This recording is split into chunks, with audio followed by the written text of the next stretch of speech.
Okay, so we're talking about your art is worth paying for.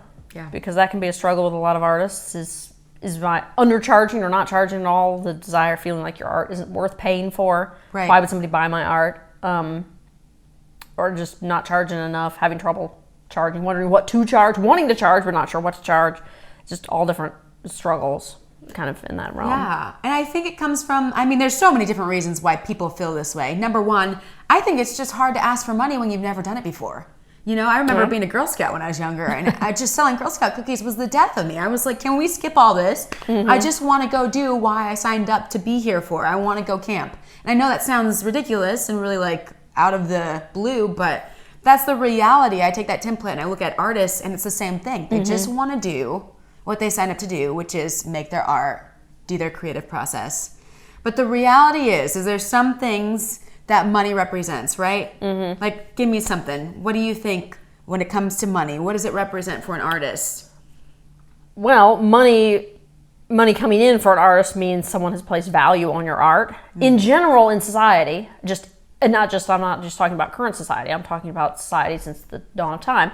Yeah. Money represents what a person or a culture puts value on. That is exactly right. That's really all money is. Yeah. It is whatever we currently place value on. Yeah. So that's really what it represents. So you can like it, you can hate it, you can, say this or that about the economy, and it doesn't really matter, but that's really what money boils down to and what money represents. It means what an individual or a society in general is placing value on. Yeah. And so therefore, charging money for your art means you and other people are placing value on your art. You charging an amount for your art means you place value on your art because it's valuable.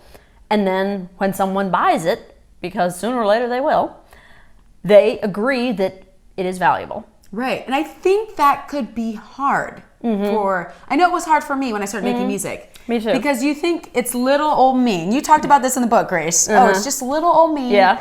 What am I doing? Like, who's going to like this? But the reality is it's not just little old you. Like, someone's going to like your art. That's just how the world is. And so that's pretty exciting just to know that no matter who you are, unless it's absolutely bad, you know what I mean? Like, ask your friends, your mom. My dad was always honest with me. He was like, that's not a good song. You're off on that one. So ask someone in your industry, is this good? Would someone buy this? It does need to be quality work. Yeah, so quality, that's what I'm trying to get to, right? Make sure it's quality. Let's start out with quality work. Ask someone. Yeah. But once it is, you know what I mean? It doesn't have to be the highest quality, but once it is worth someone's attention, there does need to be value on it. And I think as artists, we strip the ability from people. This is a good way to think about it. We strip the ability from people to say, hey, I value this by not charging. Sometimes there are people out there, and this might be hard for you to imagine, and it was for me at first, but my mom sat me down, we had a conversation. There are people out there who enjoy paying for things. Imagine there's investors and people, especially where I'm from, the Silicon Valley in California, there's people that their whole life is to make a lot of money so they can give to people they feel deserve it or need it or want it. You know what I mean? And so there's people out there that want to show value, but we often take that opportunity away from people. That's we very say, true. No, it's free, or, oh, just whatever you want. No, put a price on it. Let someone pay for it. That's their token of saying, hey, I value this. Hey, I appreciate you. Hey, I like your work. People want to do that.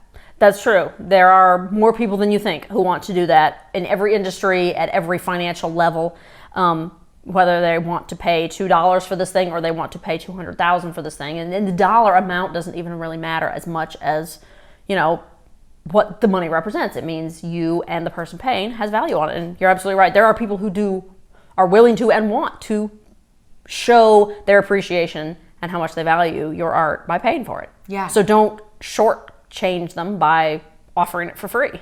Right. Or at some, ridiculously deep discount. Yeah. And I think there's another part to it, and you also talked about this in the book, is you have to kind of take care of yourself. No one else is going to come by you and try to buy all the utensils or the things that you need to do your art. And so you have to make sure that if you do want to keep doing this in the future, that you actually sustain it to a certain degree and until it becomes your full-time income or whatever you're shooting for. But the reality is, as a painter needs to make sure they have the right brushes and the right paint.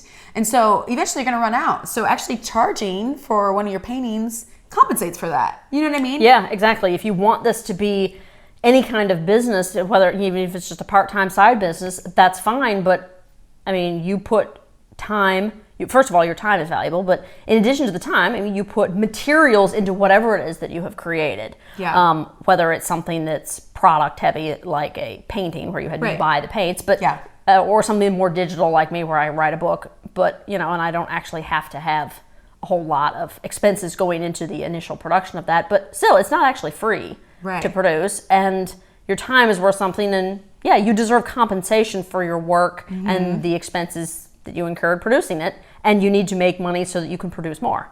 That's exactly right. So if you want to make any kind of money off your art, well, you got to charge for it. Yeah, I mean, that's business. So question for you, Grace. Yes. And I guess for me too.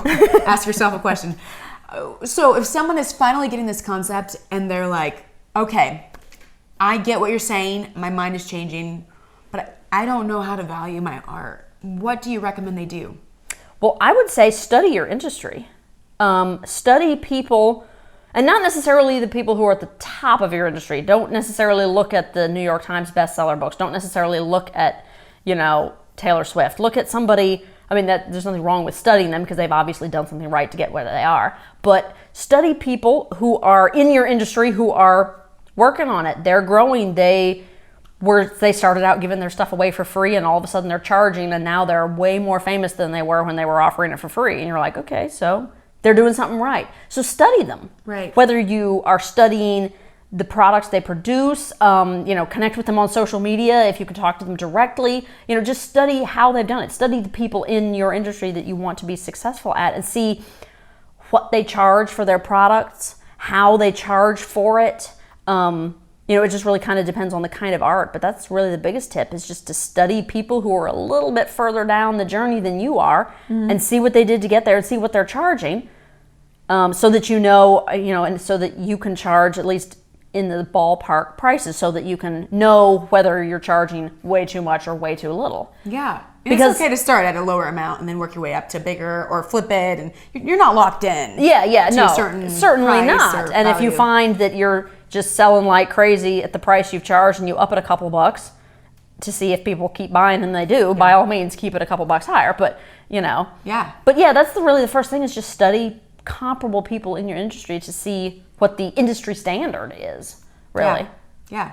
So question to you guys before we end this chapter and you move on to the next one: how can you value your art more appropriately than you already are? Are you at the right level in terms of valuing what you're doing and selling it or giving it away or whatever you're doing right now, or do you need to make some adjustments?